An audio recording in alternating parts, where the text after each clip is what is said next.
Good morning, folks. This is Geezer Lou and Krabby. Well, you just handed me this long list. What am I supposed to do with it? I don't even have my glasses on. You don't need them. All right.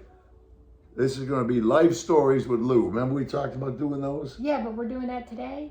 We're doing one today, Oh. not the entire freaking list. Oh, don't All right. scare me. So pick one out. Let's do leg paint. I can't hear you. Leg paint? What is that? Oh, leg paint. Okay.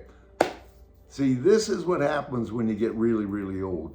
The person without her glasses just read that. You see what a phony excuse that was? So anyway, I've lived a long time. I'm almost 86. And I'm going to harken back now, and she's been since leg paint, back to when I was about 4 to 5 years old. It was wartime. I was born in 1939, and I left Dorchester, Massachusetts, where this took place about when I was 6, I know. So I had to be between 4 and 5 years old. Those were the days when we were at full-scale war, two wars, I think, at the same time, Germany and Europe and Japan. Everything was scarce. Nylons were used for parachutes. They were extremely, extremely scarce. You couldn't get nylon for anything except parachutes. So what did the girls do? Girls being girls? I wasn't back then. I have no I clue. hope not. I have some ideas.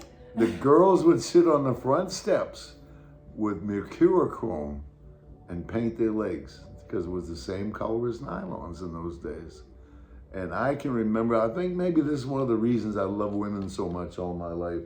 I remember as a little boy, and these girls would be sitting there painting their legs from, can't remember how high, but painting their legs to look like nylons. And I was fascinated.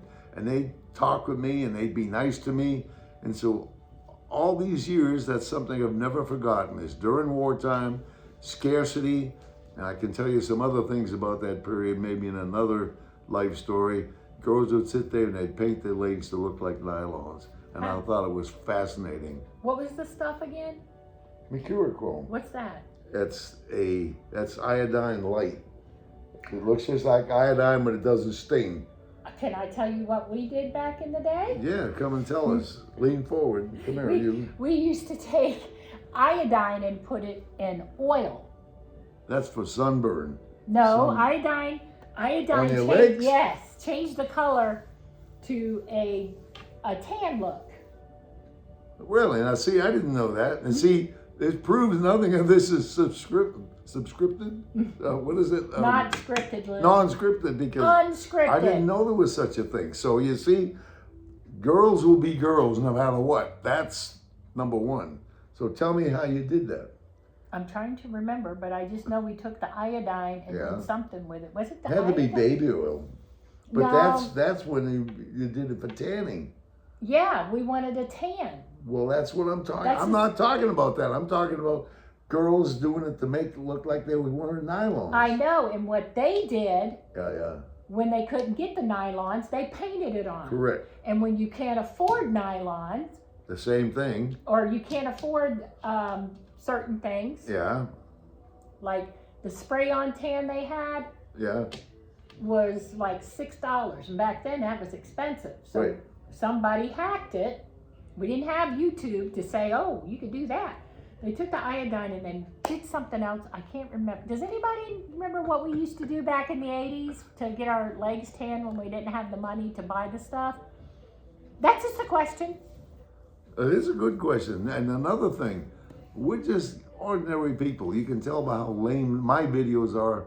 So all I can say is, we got any more to say? No, we're going to be the best people we can be. Okay, we're going to say it together though. Yes. This is Geezer Lou and Judy saying, be the best person you can be. Oh, I remember that show.